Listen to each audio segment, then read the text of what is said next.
Bonjour, eh bien c'est lundi 2 avril, alors tout de suite je souhaite un bon anniversaire à ma mère pour ses 89 ans en espérant qu'elle soit encore longtemps avec nous et en bonne forme. Elle ne regarde pas le blog donc je ne doute pas qu'une bonne âme lui transmettra mes vœux.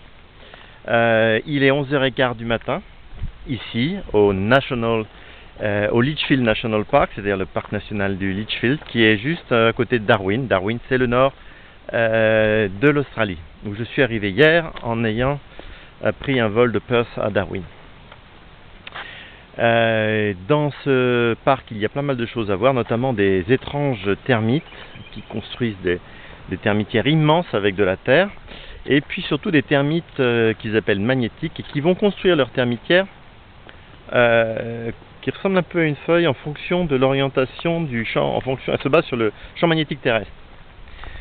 Il y a aussi des cascades là, le groupe a été se baigner dans les cascades. On est un groupe de 9, y compris moi. Moi je préférais me balader sur ce petit chemin tranquille où il n'y a personne, qui fait le tour des cascades et qui est très sympathique. Je me suis simplement éloigné de l'eau pour pas qu'il y ait de bruit trop parasite sur la vidéo et on n'entend rien. Donc il fait dans les 30, peut-être 32, 34 degrés, mais contrairement à ce que je m'attendais, c'est un climat bien sûr tropical, mais pas du tout humide et désagréable comme j'ai connu sur Cairns. Et c'est en fait ici on est bien. On est bien. Bon, il fait chaud, mais on est bien. Demain, un jour de repos pour moi. Il n'y a pas grand chose à faire à Darwin, donc il y avait une super piscine à vagues, donc ça va être un plan cool. Et après-demain, je prendrai le GAN, le fameux train qui traverse l'Australie, mais cette fois dans le sens vertical.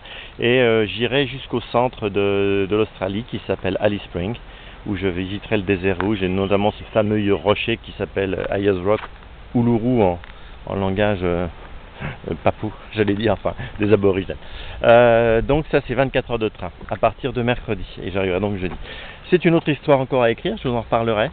En tout cas Darwin, donc très relaxant. C'est une ville qui a été bombardée, je vous mettrai les photos sur internet pour parler japonais en 1945 et qui a été dévastée il y a une vingtaine d'années, mais complètement dévastée, rasée par une tempête, un cyclone d'une rare violence, et elle a donc été entièrement reconstruite.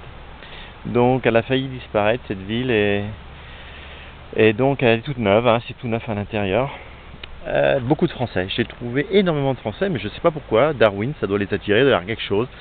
Peut-être aussi qu'avec tous les pays qui sont vus comme étant un petit peu instables en ce moment, et avec ce que nous balancent les médias sur les Al-Qaïda et toutes ces idioties, donc il y a un regain d'intérêt pour les pays plus calmes et aussi exotiques. Voilà. Je vous souhaite une bonne journée, tout va bien. À bientôt.